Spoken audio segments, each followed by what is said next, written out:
Hello everyone, this is Genius Yoshi, and today I'm caving into popular demand and I'm building the infamous Ruby Amethyst deck. We're going to be building it from scratch, and I'll share my thoughts as to why I'm building it this way. So, what's at the core of Ruby Amethyst? Well, it's powerful destruction and control. The deck has been labeled hyper control before, and it's for these reasons. Probably the most core card of the list is Be Prepared. Be Prepared is the all-encompassing board wipe. Just banish all characters. Simple, effective, very expensive. And when you do that, you're going to be passing the turn to the opponent, and the opponent is going to get tempo back. But to mitigate this, we're also playing some extremely powerful haymakers to follow up our Be Prepared. Maleficent the Monstrous Dragon is one of the strongest cards that you can play as long as you have the ink to play it. Now, it is super expensive, and that's why Ruby Amethyst aims to play the late game and to make good use of these extremely powerful cards. So Maleficent is one of these dreadful threats. Just you board wipe, the opponent plays a big threat, you Maleficent, and suddenly you're the one with the big threat and the opponent has the empty board, and you've completely swung the tempo in your favor. In the same way, Elsa Spirit of Winter, as a 4/6 quest for 3, just freezing two opponents' character that can't quest, can't challenge for next turn, allows you to gain a lot of time, a lot of tempo back in your favor. Again, very good to follow up off of a Be Prepared. Now, I'm only going to be playing 3 Elsa Spirit of Winter because it's an 8-drop uninkable, and I don't want too many of those. I'm already playing 4 copies of Be Prepared, which is 7-drop uninkable. So I want to mitigate drawing too many of these. Since we are playing these super powerful cards, we're also going to be including a full playset of Aladdin. If we plan on going late game enough, then Aladdin is a very good way to come back from dangerous ink situation when the opponent's at 16 plus, and you can suddenly get that 2 ink off of the opponent's board. Very powerful threat indeed. Okay, so we have Powerhouse late game. How do we get there? Well, we need 2 things. We need to be able to draw cards, and we need to be able to survive. Let's focus on survival first. So to survive, we need to be able to deal with early game threats. The opponent going wide, for example, until we reach our Be Prepared. And one of the most threatening things in the format is Lilo into Simba. How do we deal with it? Well, one of the best ways to deal with it is by a surprise 3/3 attacker, Rafiki, who is just fantastic at taking out Simbas. It's basically the monkey that eats lions for breakfast. I mean, they go together, they're in the same movie, and as we know from The Lion King, Rafiki is, well, interacting with Simba, let's say. And let's leave it at that. So we have Rafiki the Mysterious Sage, that's the Simba Eater.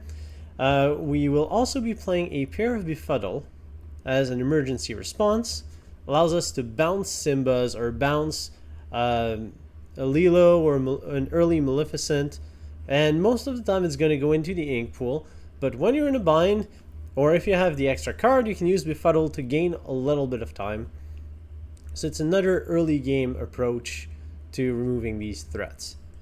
Similar to Rafiki, these rush characters are very strong as removal spells, and we're going to be playing a full playset of Maui, Hero to All, 6/5 rush, reckless, minor downside.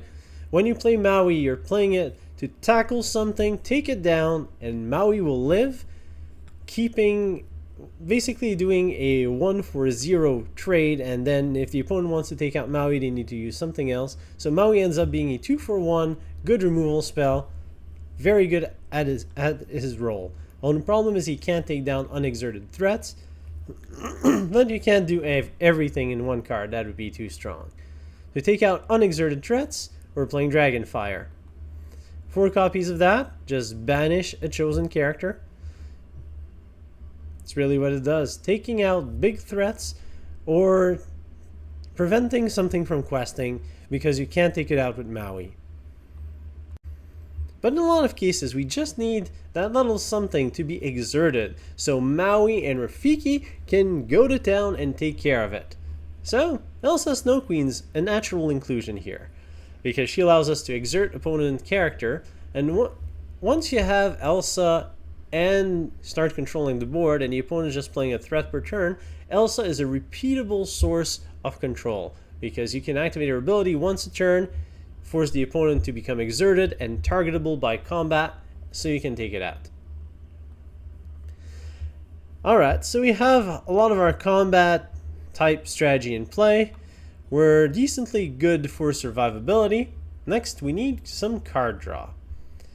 And Amethyst is really good with card draw. There's Magic Mirror, pay for, draw a card, repeatable effect as it's an item. We're going to be playing one copy because it's an uninkable and it's not as good in duplicates. You're typically going to want to draw the card and then play it, or you can play with 2 magic mirrors. 3 becomes too many and you don't want to be stuck in hand with too many magic mirrors. Instead, we're going to diversify and play one copy of Ursula's Cauldron, which allows you a lot of card selection. So every turn, once a turn, you look at the top 2 cards of your deck and you send 1 to the bottom. So it allows you to control your draws and hit these late game threats in the late game, and that removal and survivability in the early game. Ursula's Cauldron, uninkable, you don't want to be stuck with too many in hand, and getting multiple copies is not that great, because once you have that good card on top of the deck, you don't really want to activate the Cauldron again. So you're going to be playing one copy. It's somewhat similar in role with the Magic Mirror, but there are different cards. I'd rather have one Magic Mirror and one Cauldron than 2 mirrors, or definitely 2 Cauldrons. So one of each is what I'm advising for this deck. Then we have the very well-known draw spell, Friends on the Other Side. Just draw 2. Simple, effective. Rafiki can do it after he's punched down a Simba, or if he has nothing to do, because, you know, monkey sages can get bored sometimes and they need to start dancing with the top hat and a cane. So, Friends on the Other Side, awesome draw spell. We do want to be somewhat heavy in the 3 drops in order to guarantee that we can sing it. So I'm going to be adding a pair of copies of Maleficent Sorceress, as well as a pair of copies of Aladdin Street Trap. The Maleficent Sorceress is a nice stepping stone that can sing Friends on the Other Side and also not cost your card, ensures that you can keep on playing your ink every turn. And the Aladdin Street Trap, well, keeps the opponent slower down a little bit, can sing, but the main ability is it's a threat to, once you have it on the battlefield, you are threatening to shift the bigger Aladdin on top of it and take the opponent by surprise and take big gains out of a good combat. So we're talking card draw. Card draw. Well, the Queen's also a very good card draw engine, so we'll be playing a full playset. Also, it's a 5-drop inkable, so I'm very happy to top deck into a Queen late game, early game. If I have too many, just throw her into the ink. No problemo. Everything is good. Alright. So let's take a look at what we got. We have solid late game, we have a good draw plan, we have decent removal. So now we want to adjust our curve and kind of smooth things out. So what are we missing? We're missing some early game. We just have Befuddle on 1, 2 Aladdins on... Actually, we don't have anything on 2. Well, we need to fix that. And one of Ruby's way is Gaston. So Gaston's just a very big threat. He's 4-2, punches above his ink cost, but he's reckless, so he must attack anything at any time, and he just likes beating down on stuff. So I'm only going to be playing 2 copies of Gaston.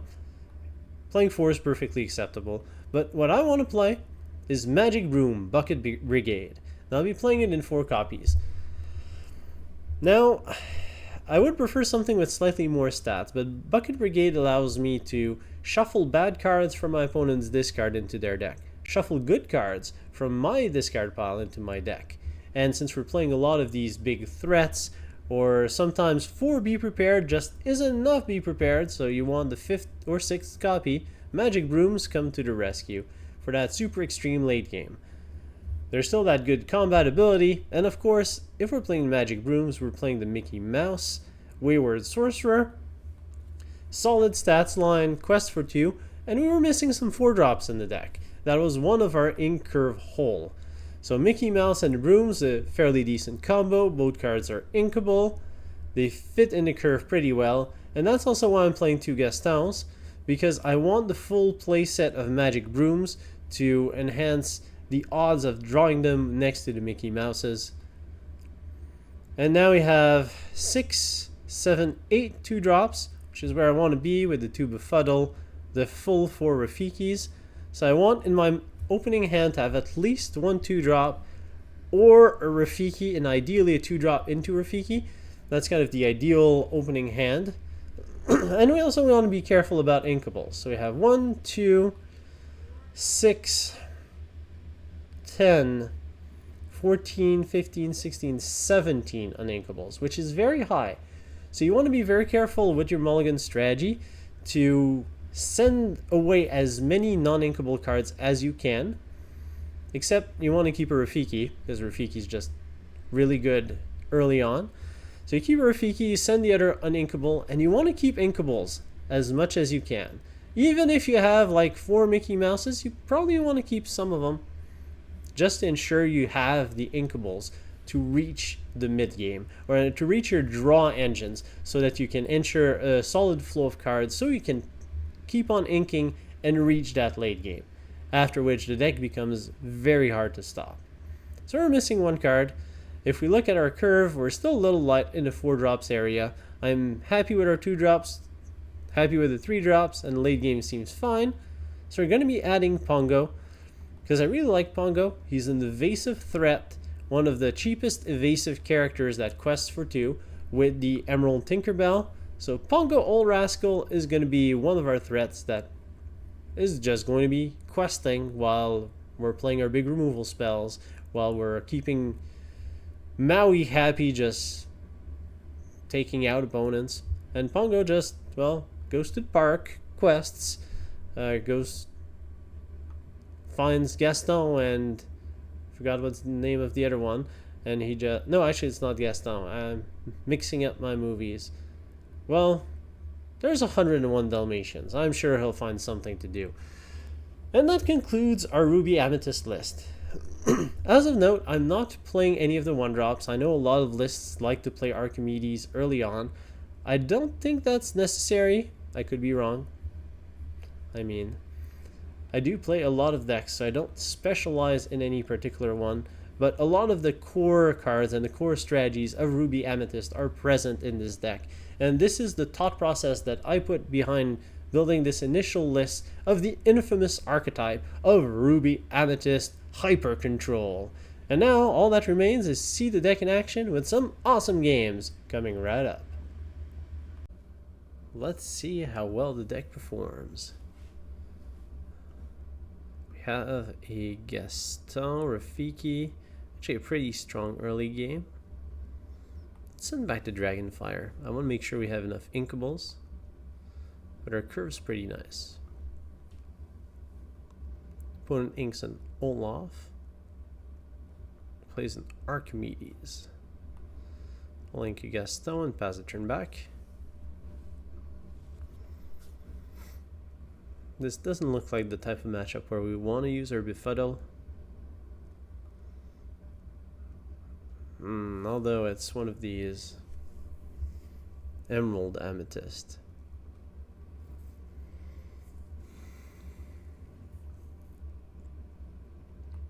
Gonna ink Broom.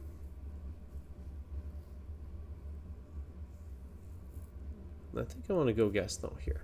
We'll pass a turn back. If the opponent tries to bait it with the Archimedes, then we can play Rafiki, and Rafiki will take out Archimedes. Kind of like this. And we save ourselves a turn of Flynn Rider questing. Opponent plays a Maleficent, we'll draw a card. We're pretty much locked into playing a Rafiki here. And then on turn 4, what's our play? Probably another Rafiki. So I think we can safely aim the Befuddle. Rafiki comes in, takes out the Archimedes, and lives to tell the tale. And as long as we have Rafiki, we can somewhat keep Gaston from doing anything reckless, I should say. Opponent inks another Archimedes. Oh, and a big evasive threat comes in. Tinkerbell. Okay, an opponent just goes for the quest at Maleficent and Flynn. As we draw a Be Prepared. So our Rafiki on board is very likely to die. Although we could play a second Rafiki and then just play the super efficient trades, keeping all our characters with 1 health. I kind of like that. So let's ink the magic brooms. Plus second Rafiki. Gaston is forced to attack. He's going to attack Flynn, and we're going to discard Be Prepared.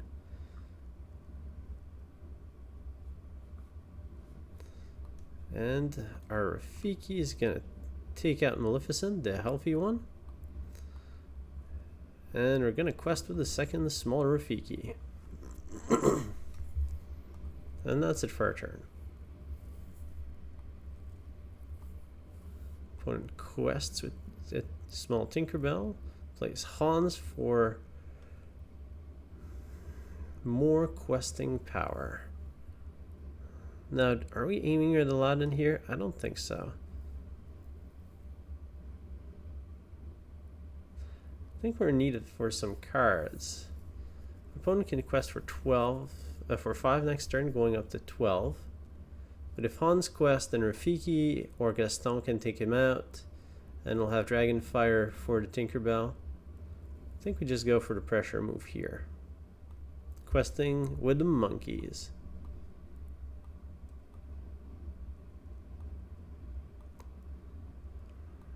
Because I'm running out of inkables, and I really want to drop that Elsa Spirit of Winter. But the opponent still has an extra card to play, and it's Cusco. Can ink that Maleficent. Gaston will take out Hans because the Rafikis can quest.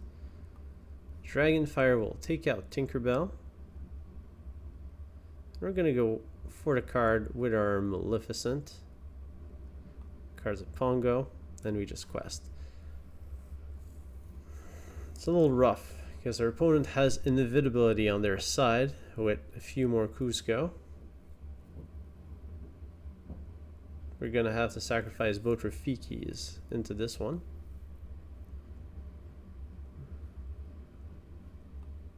Let me find another Rafiki. That thing has 2 power. Alright. I'm going to draw the card off of the Queen. Sorry, I called her Maleficent. Not a Maleficent. And for 6. 6 is Maleficent Rafiki. But then I want to make sure I hit another inkable.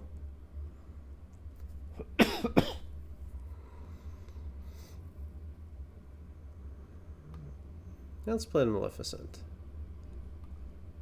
Drawing Be Prepared. Okay, that's a contingency. Playing the Rafiki, inking our Pongo.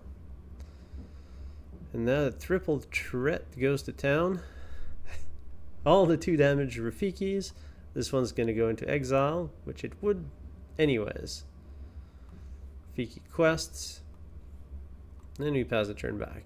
15 to 6. Living life on the edge. That's what this deck is doing. So the opponent comes in with their own copy of Rafiki.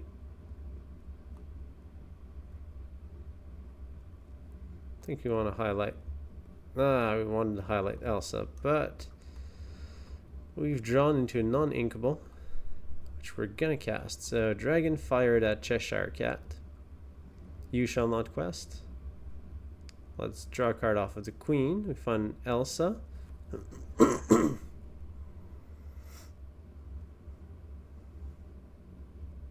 Elsa's a nice threat to add to this board, but I don't have anything else to ink. I think I'd rather trade the Maleficent for Maleficent here. Quest for 1. I'll keep my options for now. I'll keep Elsa in hand. Make sure that I have enough to ink for the bigger Elsa.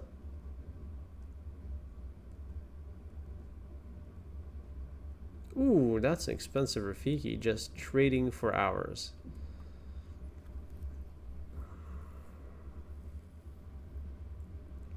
Let's draw a card off of the Queen. Find a Dragon Fire.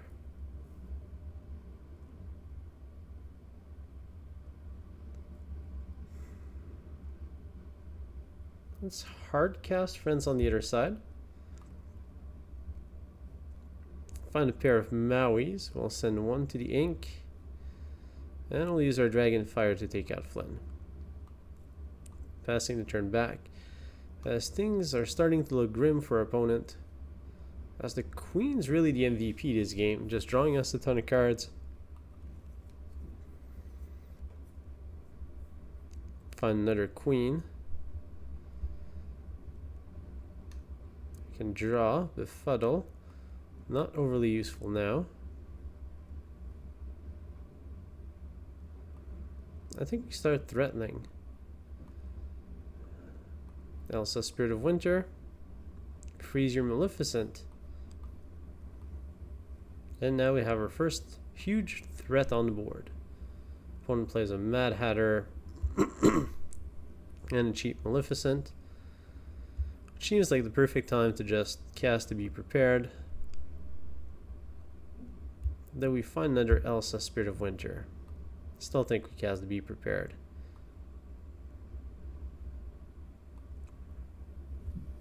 I'm okay just hard casting it. Sink Queen and drop an Elsa. Cementing our board position. With Elsa and Maui. Okay, well, Cusco Pascal. Alright, well, that is threatening. Very threatening indeed. So we have to play Elsa, Spirit of Winter to prevent Pascal from questing.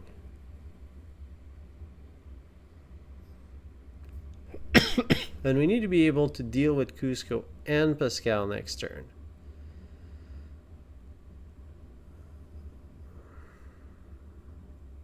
And Pascal is still going to be evasive.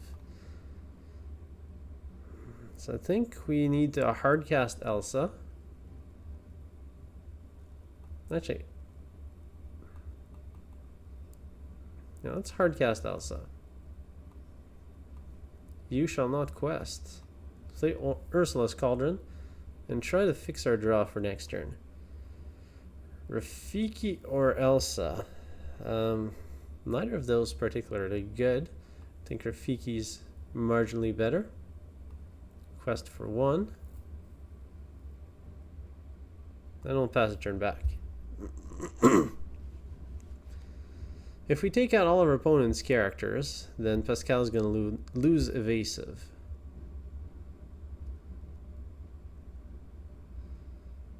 But fortunately here, Elsa has to sacrifice herself against the Cusco. Well, didn't really have to. I guess I could have sent Elsa and Rafiki. Rafiki will go in, take out Pascal, and we'll hard cast Aladdin, who's going to be quite threatening here. And now we need to end that game. Let's pick up the small Aladdin, trying to remove some of the options our opponent has. But we can't remove the Cusco option. That's too many Cuscos. And there's nothing we can do about that. Can take out one lore from our opponent. And quest all the way to 16. That's what we needed to be prepared. But Cusco is inevitable. And the third one is the charm. As our opponent quests their way to 21. Ah, so close. We established the control, but Cusco said, no touchy.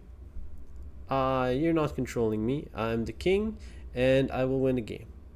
And that's how we lost, unfortunately. Let's see what we get here. Triple Mickey Mouse Wayward Sorcerer is too many. Gonna send 2 back. As well as a... Actually, let's keep a second one. Let's just keep the Inkables. Hope for a 3-drop, which we do have quite a bit. We do find Elsa. Slight improvement over that hand. And we'll ink Mickey and pass the turn. We have Gaston on turn 2, which is pretty nice. Opponent's playing Steel and something else. Maybe it's just mono Steel. Very unlikely. No, play Gaston. Looking at the face of evil. Gaston staring at Captain Hook, staring at Gaston. One's holding a lantern, the other one's holding a torch. Which one is the best way to illuminate the way? Simba comes in. Unexerted. Here I think we want to ink Elsa and play the Broom since we have the Mickey Mouse. And I'll just pass a turn. Slightly ink ineffective here, but since we have the Magic Broom and Mickey Mouse, I think it's well worth it. Ariel comes in. Finds a whole new world. Quite threatening.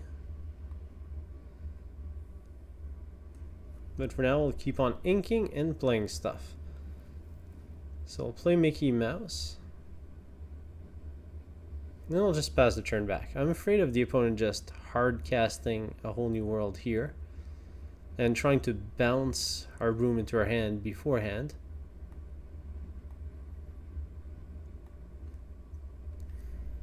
But thanks to Mickey Mouse's ability, whenever one of our Broom is banished, it may return to our hand. Opponent decides to go for the quest with everything and play another Ariel. Oh wait, no, there was a grab your sword. Like, where is all of my battlefield?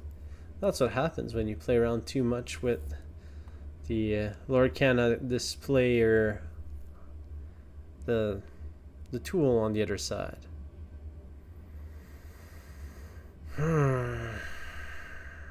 This is a rough spot. I don't really want to cast Friends on the other side because then we've just wasted our turn. We can sing it with Mickey, but then we're vulnerable to Hook. I kind of like befuddling the Simba, challenging the Hook. Then I need at least an Inkable. Alright, let's hardcast Friends on the other side. Oh, that's painful. That is painful. I was really betting here on hitting an Inkable card. I'm just going to have to send the Befuddle in the ink.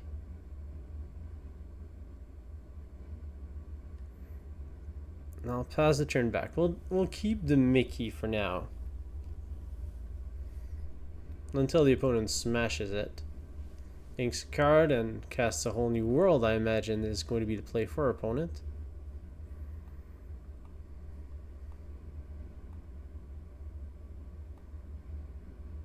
ink some Maximus. Ooh, even the Lilo to come in, and our opponent is almost surely going to sing a whole new world.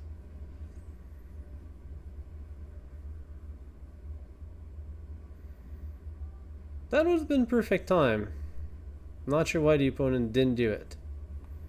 Well, gonna take advantage of that and Dragon Fire the Lilo. Nothing smells I'm winning more than spending a 5-drop removal spell on a 1-drop character. Another Simba comes in. The opponent really doesn't want to sing a whole new world, but it would be ravaging for us if the opponent did it, because we are holding our Be Prepared. Nuclear launch detected. As good StarCraft players like to remember, or not so good StarCraft players, just anybody who played StarCraft. Opponent hardcasts a whole new world with all their ink, and that's the problem with this whole new world. Our opponent has given us the full tempo swing back. If it was sung with an aerial, they could have just played more around it last turn, deploy more of their hand and take a bigger advantage, but now we are controlling. We get to put the cards on the board. I'm going to go with a Maleficent Queen. Let's draw first, put the Queen in, and suddenly the tempo has swung in our favor.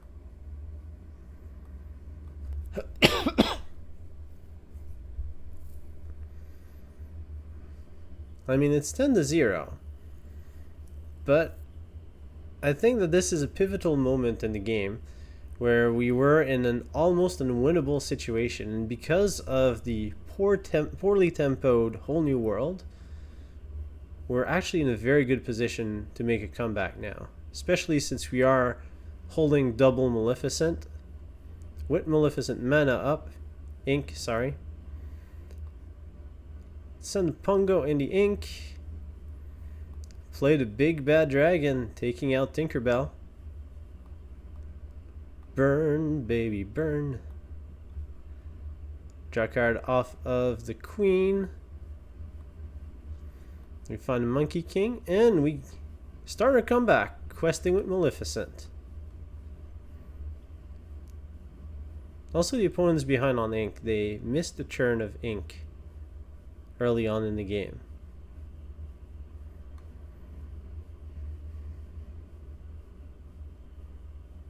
Big Cerberus, small Lilo. Well, you're not playing any board wipe, so we will take advantage of that, taking out the Cerberus with our big bad dragon. And the opponent resigns off of the double Maleficent from the tempo shift. I think the opponent still had some game there, but we definitely did get the tides turned in our favor with this game, and that shows just how unrelentless Ruby Amethyst can be. If you give them tempo advantage and they start playing Maleficents on your big characters, then you're in for a world of pain and beating and losing the game, most likely, unless you're holding a ton of Cuscos. Let's see what we have here. Maui, Dragon, Fire, Elsa, Broom, Aladdin. It's a little heavy-handed, so we're gonna send away our uninkables. Keep most of the rest. Not a big fan of this start. We only have Magic Broom into Elsa. A Rafiki start is a good start.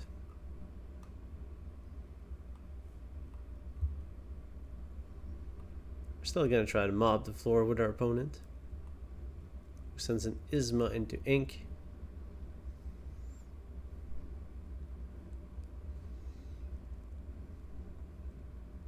Do you have a turn 1 threat?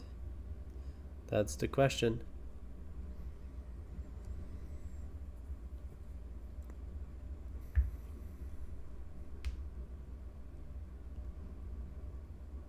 opponent passes the turn back.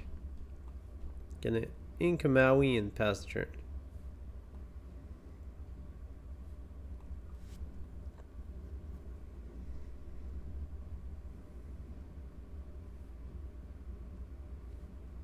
Opponent also inks a Maleficent. So Sapphire Amethyst for our opponent.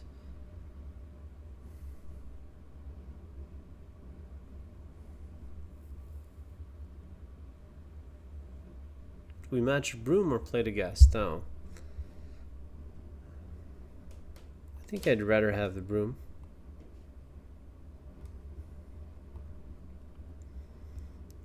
So it's definitely a mirror match on the battlefield, except our opponent's playing a different ink, so it's not a mirror match at all. Opponent sends the queen to the ink pool, cementing that mirrors make her unhappy. So this is not a mirror. Little full with the big Elsas here. So we're going to ink our Aladdin. Play our Snow Queen. And let's make a trade. In case our opponent has the Mickey Mouse, don't want them to have too many brooms on the battlefield. And we don't have the Mickey.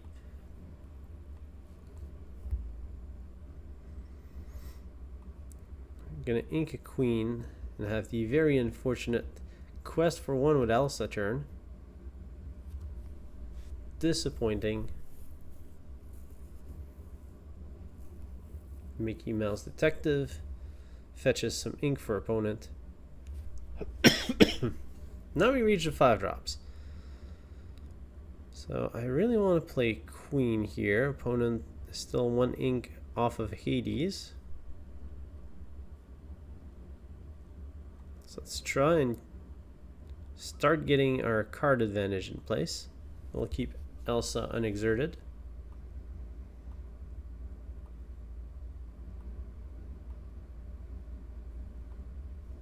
Opponent decides to draw a card off of the magic mirror, which honestly is a bit of a tempo miss. I'll draw a card off of the queen, finding a Mickey. Now we have a lot of Elsas. Let's ink this one. Go for the Maui play. What do we want to take out Maui? I think, oops, I meant to activate Elsa's ability there, but that's alright. I guess requesting. Misclicks happen. Archimedes to the ink. Yeah, Elsa Maui is a pretty decent combo. But Hades is going to take it away.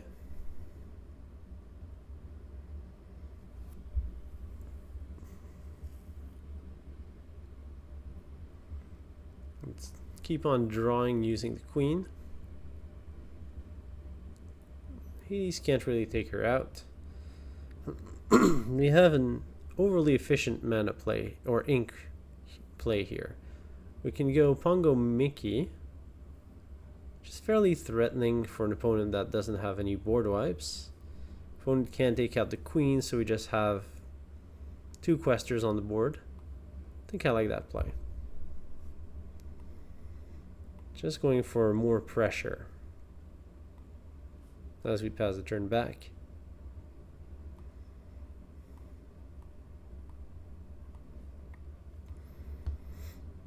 Pongo's an annoying little threat to have here with his evasiveness. And the Wayward Sorcerer is actually pretty strong stats wise. 3-4, quest for 2 for 4. It's quite solid. Let's see what our opponent is going to do in the face of our card draw engine and our 2 little questers there. And it's another Hades that comes in. Transforms the queen into ink. And we find a Be Prepared. I don't think I want to cast a Be Prepared here. With the double Elsa at the ready, I think we just want to freeze these Hadeses. and start questing. And with Elsa's freezing ability, our opponent is going to fall quite far behind in terms of tempo and lore. Opponent lets it go, sends Elsa to the ink. Befuddle, definitely not what I wanted to see. But we can keep up the pressure by playing another Elsa, keeping the Hades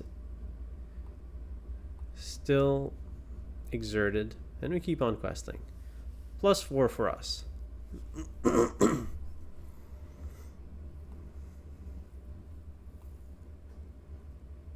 Ursula comes in.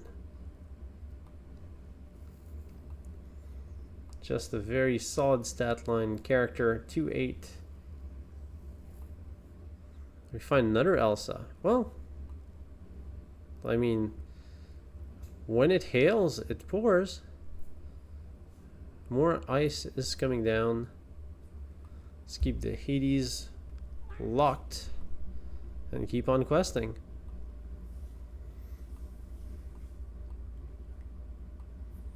Spirit of Winter, definitely MVP this game. Just keeping our opponent locked out of being able to do pretty much anything. Can keep on playing characters. But even just removing the Elsas every turn, the fact that we have Mickey and Pongo, turn over turn, just adding 4 to our lore, makes it very hard to deal with. As the opponent sees the writing on the wall and resigns, Elsa takes the win. I hope that you've enjoyed this video featuring the Ruby Amethyst infamous Decklist. We've had some fantastic games featuring Maleficent the Dragon tearing down our opponent after a mistakenly timed whole new world. We've seen Elsa Spirit of Winter just decimate our opponent's tempo by keeping everything frozen. And we've seen Cusco just not care about what we're doing and tear down our strategy like we're not really in control. Are we really in control? That's the question. Well, one way to find out is to look at the current state of the metagame, and I'll have a video coming in the very near future exploring what is the current state of the metagame at this point in time. So do make sure you subscribe to make sure you don't miss out on that video.